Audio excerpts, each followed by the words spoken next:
This week on Black, White, and Red All Over, we're going to read, review, and recommend some amazing books dropping this week, this Wednesday, April 5th. Tune in.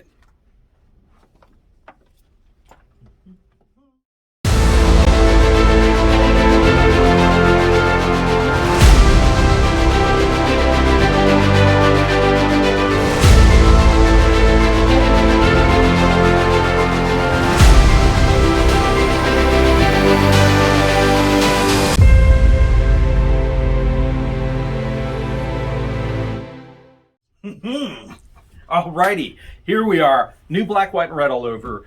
We're reading, we're reviewing, and we're recommending books. Yes. Who are you? Oh, shoot! Depending on which one of my kids you ask. Not which one. That's so terrible. All right. Ryan Seymour, King of Comic Town. You're just like, come on! You're the king! Dun-dun-dun, dun-dun-dun. King of Comic Town, people. That's what I'm talking about. Life choices. Yeah. And I'm Victor Dandridge, hardest working man in comics. Coming to you right here in Columbus, Ohio, man. We're back home. I'm back home from a fun-filled weekend at Orlando's Megacon. A ton of experiences, a ton of panels. Yes, with legit big-time creatives. Listen, getting to sit down with Frank Miller, full stop. You could stop right there. Yeah. I'd be a happy girl, okay? But add on to that, Andy Kubert and Simone Bianchi, huge. Benjamin Percy, Jeff Loeb, Jeff Johns. Yeah. Dude, okay.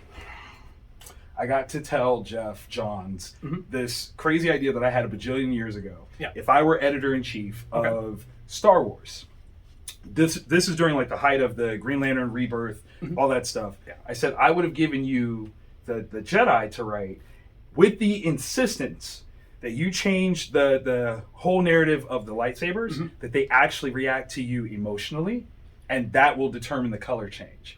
And he was like, go on. And I was like, so just think about this. This is the scene when Maul kills Qui-Gon, right? And you've got the red screen thing that's blocking. When it drops, Obi-Wan's lightsaber is red because he's dipped into the dark side for hate, but it's as he fights back, it changes back again.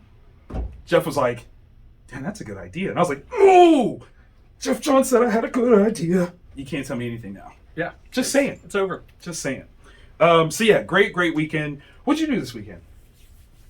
I restocked some back issues. That's very important. I added some cards to our TCG shop. I've added a bunch of stuff to shopcomictown.com. Hey! Where you guys should get all your comic booky goodness, so do that. That's important too. Don't make it sound so bad. No, it sucks. I mean, right, while I'm cleaning a bathroom, like the place where people go and they make the tinkle boom booms. Yeah. And you're like, hey, Jeff Johns, I got a cool idea. And Jeff's like, yeah, you do have a cool idea. And that entire time I'm scrub. I'm Mr. Cleaning. I mean, that's so important. By the way, Rosario Dawson kissed me on the cheek. All right, so to talk about some of the books that we read this week, it's a true story. Okay, so our Goodreads that you should read. We've got one that's the same, two that differ. Where do you want to start? Why don't you start us off with the Wolverine? Because we've already mentioned a creator, and this story arc is bonkers. Okay. So Benjamin Percy, I got to work with, did a quick spotlight panel with him this weekend. Dude is a writer's writer. I told him this to his face. Give him a character, he will find something meaningful about that character. So what we're seeing here is this crazy, crazy nutty story, right? Yeah.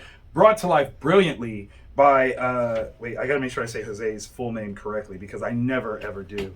And they always hide the freaking credits page. Stop that, guys. Where is it? Yeah. I don't know. Marvel.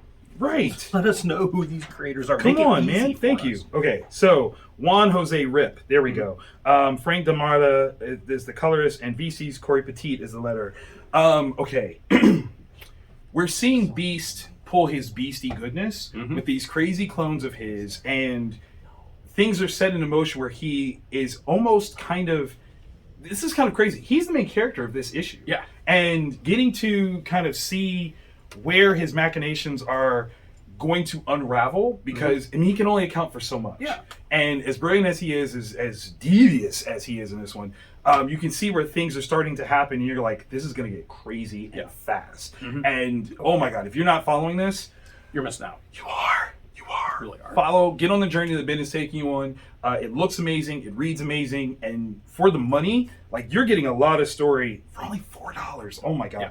Like, Ben makes story work really well. And literal genius with his depictions. I've loved him since Avatar Press stuff. Oh, yeah. So, yeah, grab that book. All right. I couldn't find a robe and wig that would get here fast enough off of Amazon. All right. Yes. Ric Flair. Codename Ric Flair. That's right. Magic 8 Ball. All right. So this is Scout Comics. It's $5, but it's worth far much more than that.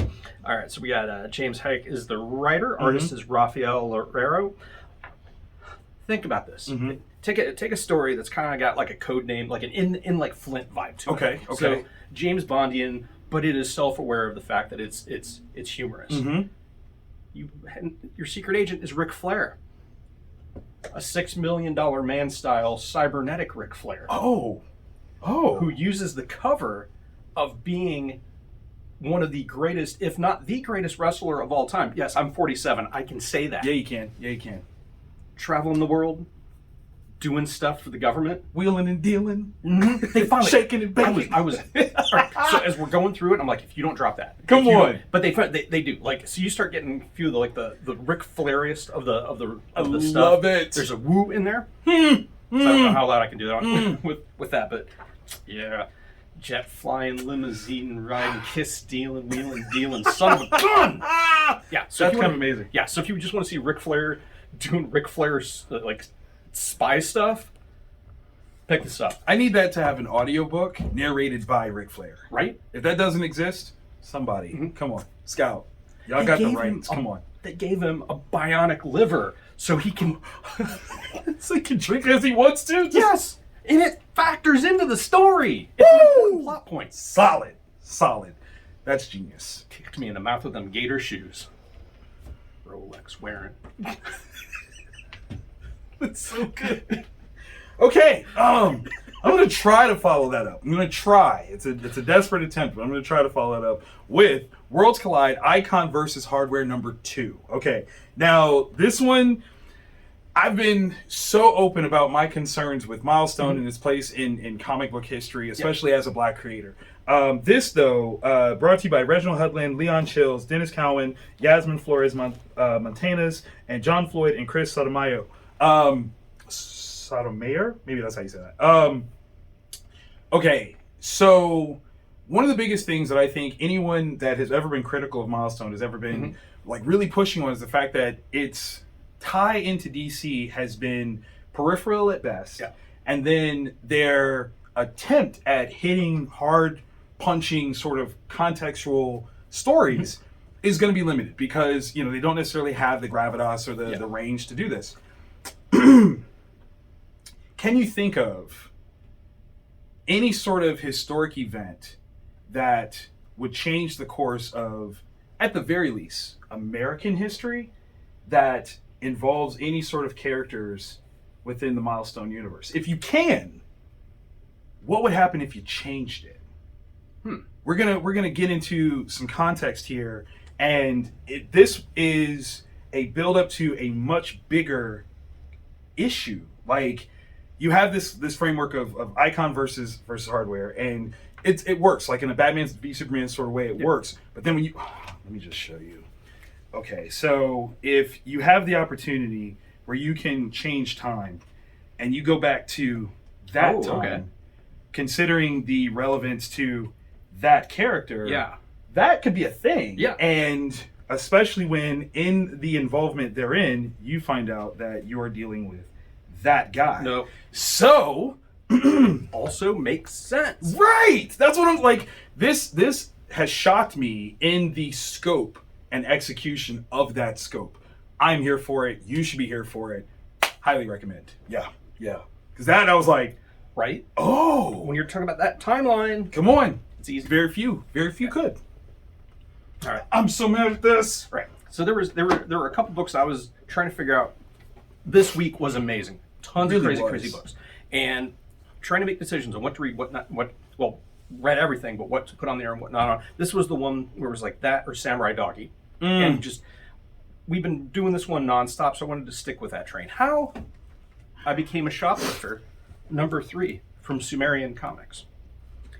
I love the fact that this book is such a grounded, like anthologies of stories of these kids growing up and how they became a shoplifter. And they actually did, because they had an amazing prank to do.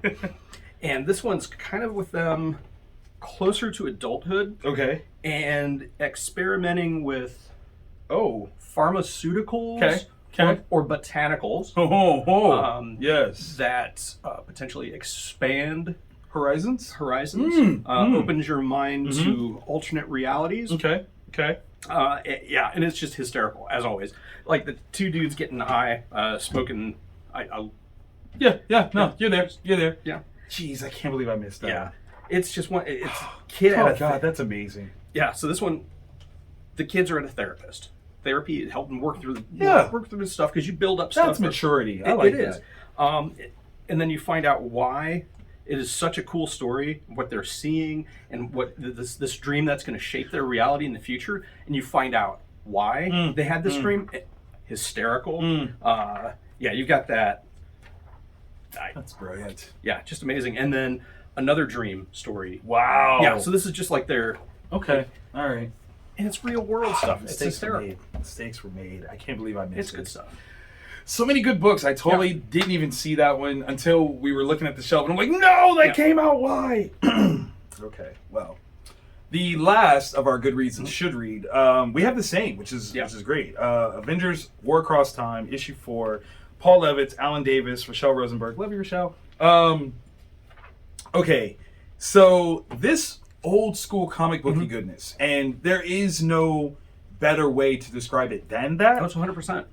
And for those that long for the books of yesteryear, this is your series. Yeah. The design of it, the shape of it, everything about it is that classic old school storytelling, and it even fits within an older story. What is it, Avengers 8 or so, somewhere around there? Somewhere in that range, we're talking about a relatively new Avengers team facing off against the machinations overtly of Kang the Conqueror. Yeah. Okay, so you always have to have that in the back of your mind, that Kang is doing things. Yeah. But in the meantime, in the between time, they're dealing with a little bit of a big problem. Yeah. What happens when somebody else can grab Thor's hammer from him and hold it? Yeah. And do stuff with it. Yeah. Wield it even. Yeah. And by all rights, like, they can do this. And the majesty of it that they're talking about within the story is one of my favorite parts. Yeah. Because we're talking, okay, for all of you that have only seen Thor through the MCU movies or showcases like that, no diss. But you have to understand, like, way back in the day, an all-powerful character was absolutely boring. Nobody really liked that. Yeah. So they had to build in some weaknesses, we'll say, to Thor. What weakness could we possibly be talking about? Well, there's a rule that he has to have Mjolnir with him at all times, or else. Yeah. And you'll see what that or else is if you read this. That would suck. Like, completely. You're not just losing the hammer. There's other stuff. There's other things. I mean, you're totally off balanced. Like, if you really think about it, like, it's really bad. Like half a team in a 3-legged race. Boom. And that's rough. That is rough. This is... So the Kang. Yeah. That 2-page spread with Kang doing Kang-related activities. Kang is the boss from hell, okay? Yeah. You ever get your boss's, like, lunch order wrong? Kang would kill you for that. Like, there's no other way to look at it. Kang would kill you.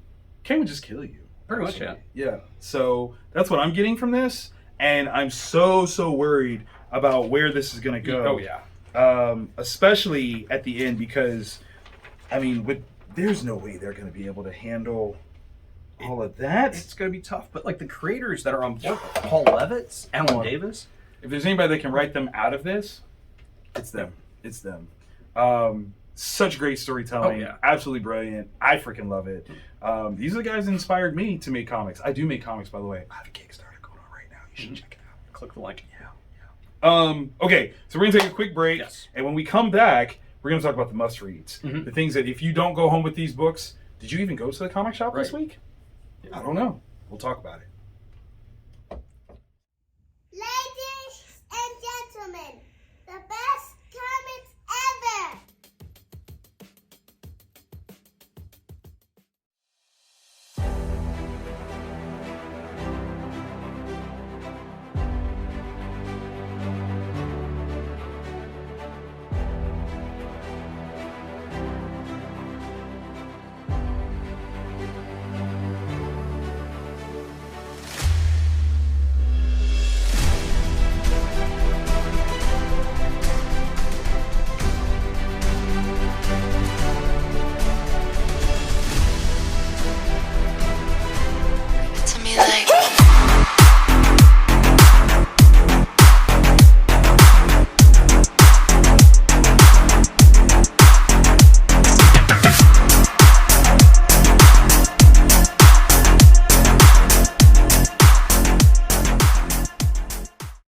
Andrews, the hardest working man in comics here, welcoming you to my 8th campaign here on Kickstarter, the Big Bundle. I'm super excited for this one. This is going to be the biggest project that we have done through Vantage InHouse on this platform. The whole point of doing such a massive drop of books is that I recognize that Kickstarter is a very sacred place, and you don't want to reuse that platform too often without giving the most to your backers and supporters. And that's what we want to do right now with the Big Bundle. We have 10 amazing issues, over 6 titles that are coming to you throughout the rest of the year. We're dropping things quarterly. It's going to be a very simple sort of release schedule that we have detailed down below. But I want to tell you a little bit about what's coming. For those that know, Vantage InHouse has these 2 phases of stories that we've started. We had VIP Phase 1, where we had our original 4 titles kick off. That's Wonder Care Presents the Kinderguardians, that's Origins Unknown, The Trouble with Love, and The Sumerian. Huge successes. We love those stories. So much so that in some cases we wanted to continue those stories while building out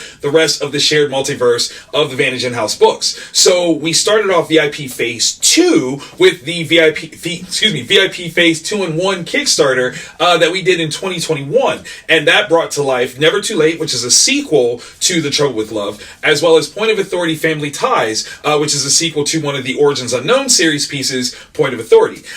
So with this campaign, I'm so excited to say that we will see the full completion of both of those series. Never Too Late actually gets 3 entries. We have Never Too Late issue 2, 3, and 4, dropping 1 in each of the different seasonal categories. We have Point of Authority Family Ties. We're starting off with issue 2, and of course its finale in issue 3 coming in the summer. And then we're dropping 4 new #1 titles. Things that are going to expand the Vantage InHouse universe in such a wild, varied way. We're not just talking linearly in time, but we're talking specific story beats that will just flesh out even more of this shared universe and the different things that we have going on.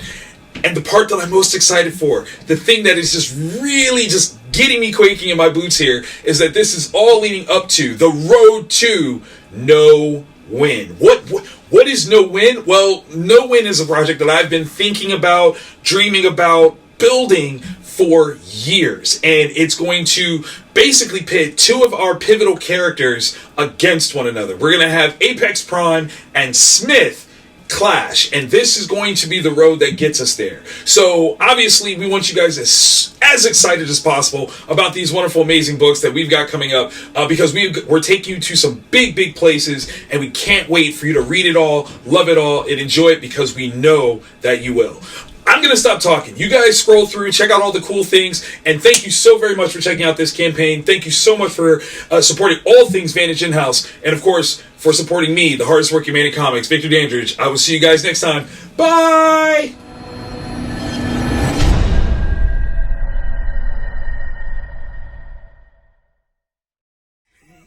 Welcome back to Black, White, and Red All Over. I'm Victor Dandridge, hardest working man in comics. Ryan Seymour, king of Comic Town in Columbus, Ohio. And we are back to give you the must-reads. These are the creme de la creme, the things that made the week worth weeking, if you ask me. So we've got 2 that are the same, one that's different. I'm going to need you to start off before I geek out about my different one. Fair. Yeah. All right. Dark Horse Comics, Flux House Comics. Is this a separate imprint under? I think it's kind of like how same haircut as me. Brian Michael Bendis had his own. Got you. So, same haircut as me. That's how I remember, because we're both beautiful John Picard looking. Aren't like all of the Cleveland Bryans rocking the same hairstyle these days? I think so. I think so. You're part of a stellar club there. Yeah, I gotta join it. Yeah, just shave it off. Stage 4 male pattern baldness. And it's like me and Kermit the 4. Frog and. Oh, Kermit's bald. He's bald. All right. I can't argue that. He's our spokesmodel. It's not easy being bald. Or it is, actually. I still pull the ladies. I'm sorry. Okay, you were saying hairball. Let's go. All right, so Matt Kent, Tyler Jenkins, Hillary Jenkins. Cute cover, right? Yeah. It's a cat. It's adorable. It says "Read Me." Oh, and it does. And it's so this child, she's at a therapist talking about her stuff, because once again, Therapy is good. Yeah. She has been labeled as developmentally delayed. Okay. Doesn't really talk too much. Okay. She was adopted. Her adoptive parents are terrible humans Oh. that should not be together in a relationship. Whoa. And should never have adopted a child. So like, How do you really feel? I mean, like, these are worse. Like, all right. So if you have read Closet. If you haven't read Closet yet, read Closet. Okay. James Tunyon. All right. Those parents. yeah. Tinker Toys. What? Tinker Toys. They're the Huxtables compared to. Okay. That's dark. Okay, I just for clarity. Yeah. Are we saying that they're worse than Uncle Edgar's parents? In between. Okay. All right. Maybe not that bad. Okay. But in between. Whew. Because that was dank. Yeah. That was dank. So the dad's cheating. Oh man. The mom's cheating. Oh wow. They're hiding fine. Like it's horrible. And so they move. And with that move, you're like, oh, that's going to be a breath of fresh air. Yeah. The slate has been wiped clean. Mm-hmm. And this little girl the entire time is paying the price. And she doesn't talk, not because she's developmentally delayed, but because she's afraid to. Because when she does, her parents lash out. The father in physical violence, the mother in terrible, terrible language. No. Yeah. So when they move into this new place, a cat shows up, a stray cat. Okay. And it comes in the house, and it kind of says, "This little girl, you're my person." If you own cats choose. Yeah, their they choose. people. Yeah. So this cat chose her, and to placate her, her parents say, "Yeah, you Okay. can have the cat." The cat's name is Bestie. Aw. It is not a normal cat, Oh. and it is in the process of exacting justice on the people that are hurting this girl. Whoa. Yeah. So the cuteness of the cover, is that a feint? Is that a? Yeah. Oh, that's. Oh good. yeah. This cat is not normal. This cat is not. It is abnormal. That's good. I'm not even gonna make it like one of my normal dad joke puns No, about no, cats. Like this thing okay. is. Oh my gosh! It is so. It's like Pet Cemetery meets Oculus. Oh It's- no, I don't. Close that more. Yeah. Close No, that some more. it's amazing. Yeah. Okay.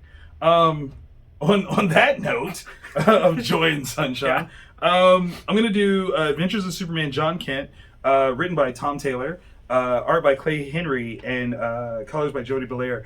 So, okay.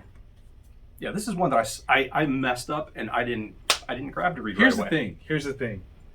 I didn't read the cover.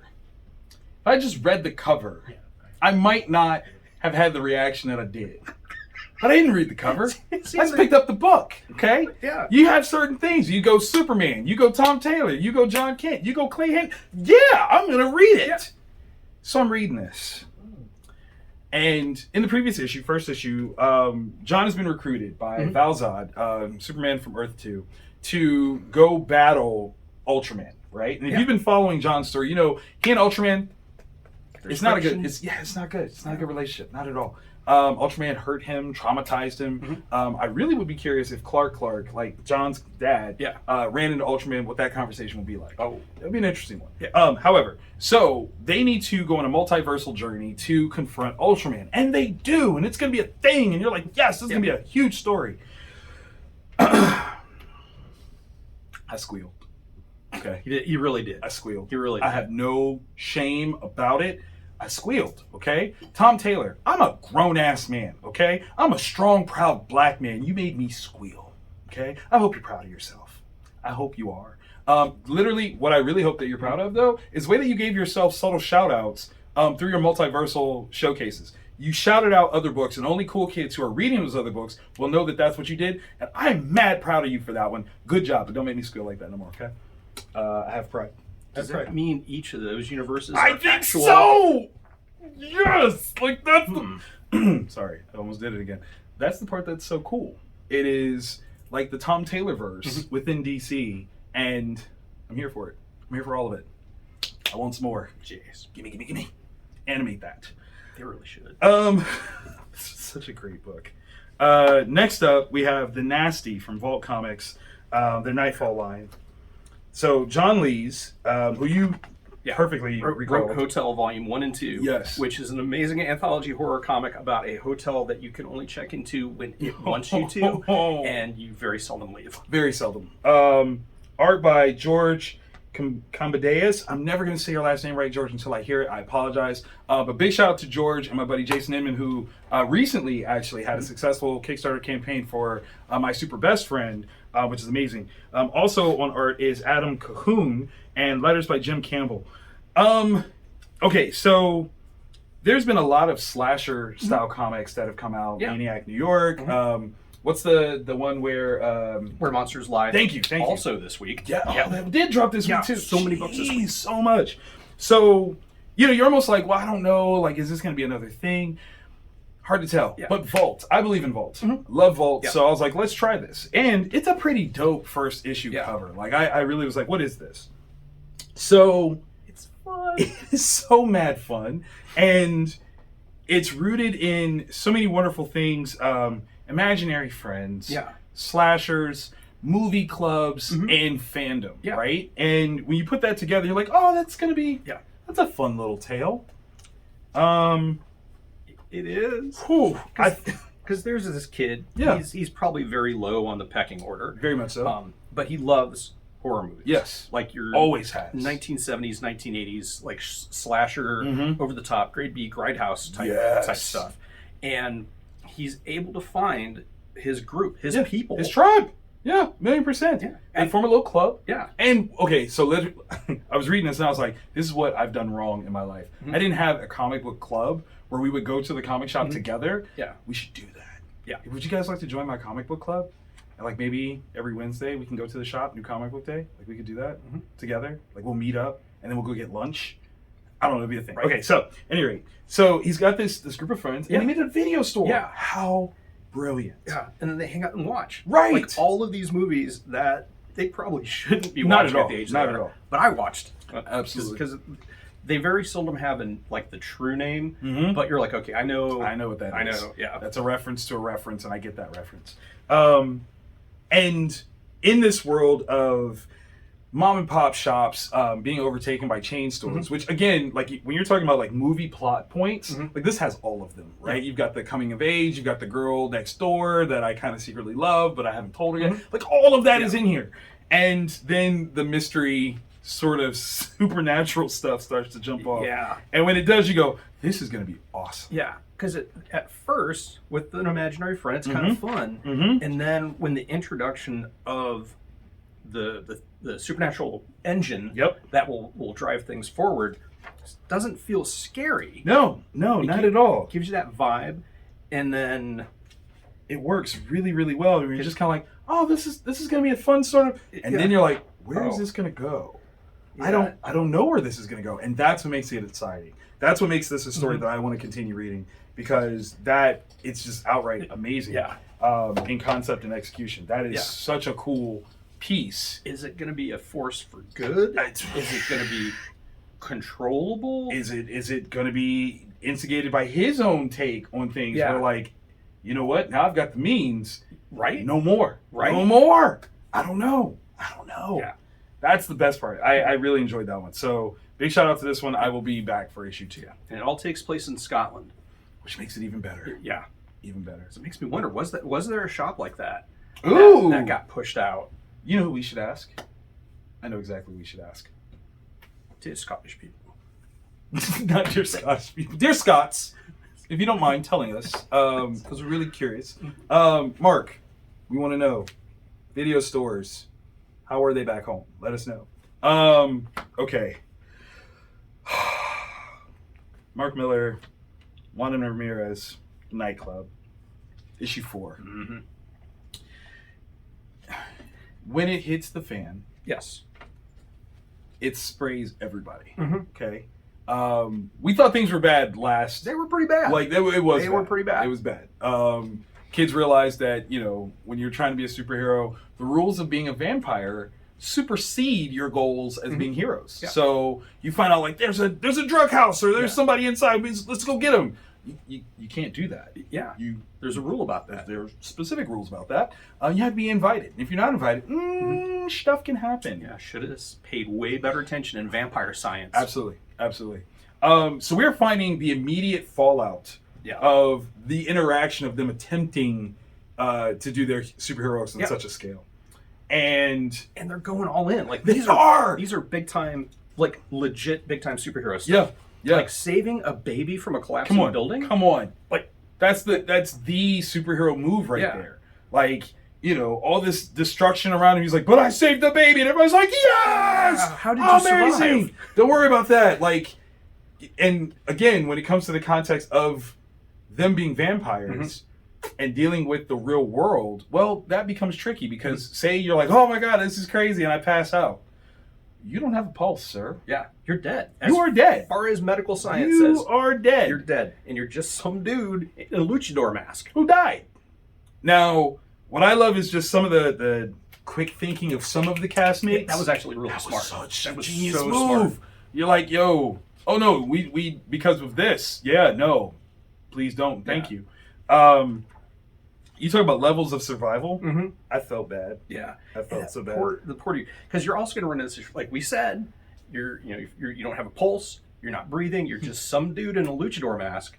What happens when you get up? Yeah. What happens when you talk? That is not okay. What happens in a world where vampires do not exist? Because that's the other part is nobody. It's not common knowledge. Yeah, at all. I appreciated this moment right here. Because again, when it comes to the rules, that is these people didn't stick around for all of vampire class. Come on, they really didn't. They got some bitey, and they're like, hey, you know what we can do? And children. But what I love is what happens when Daddy comes home. Sometimes, you know, when Daddy comes home, it can be a good thing. Daddy can help. But sometimes Daddy gonna spank. It's the vampiric equivalent of the Darth Vader scene at the end of Rogue One, the hallway. Because he shows up. Exactly what that is. And he vampirizes everybody. Everybody. You gotta deal with it sometimes. But again, considering what we know now of all the players and maybe the negative intentions therein, I'm so curious as to what exactly the climax of this is going to be. Right. Because this is what we're heading towards. Like this is the calm before the storm. Like really. Yeah. Like when if you've read Mark like we have, like literally like studied him. You know, like there's this fun rhythm that he has, and you go through this thing, and then you go on this like roller coaster piece. And right now we're like on this. The drop is gonna come next issue, and I'm gonna pee myself because I always pee myself when I'm reading Mark. It does happen. It's like, you know, when American Psycho, where there's like all the paper towels and stuff are put down. It still doesn't help. Doesn't help. No. I weave for Mark Miller. Okay, I said it. Okay. Clip that, put it out there. It's true, okay? I don't squee for anybody, Tom Taylor, but I will wee for so matter of fact. No, but this is absolutely amazing. I love the context of modern superheroes through the context of monsters, and seeing how that is both a win and a loss all at the same time. So much fun. Yeah. Spider-Man got his powers not from a spider, but from a vampire.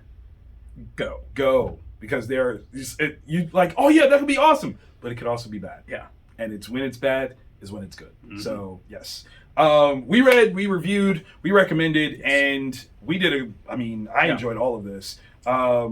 Geez, if you liked what you saw, definitely hit that like button. Tell us in the comments below. We want to hear from you guys what you're reading, and of course, subscribe, because we do this every week as we have for the last 460. Just say 10 years. It's easier. A while. Yeah. I had hair back then that was luxurious. Long hair. Flowing. It's my fault it's gone. It is. It's totally my fault. Don't talk about it. You said we weren't going to bring it up no more. His secret conditioner recipe is like... Stop making mac and cheese with weird stuff. Yeah, that's fair. That is fair. We'll see you guys next week.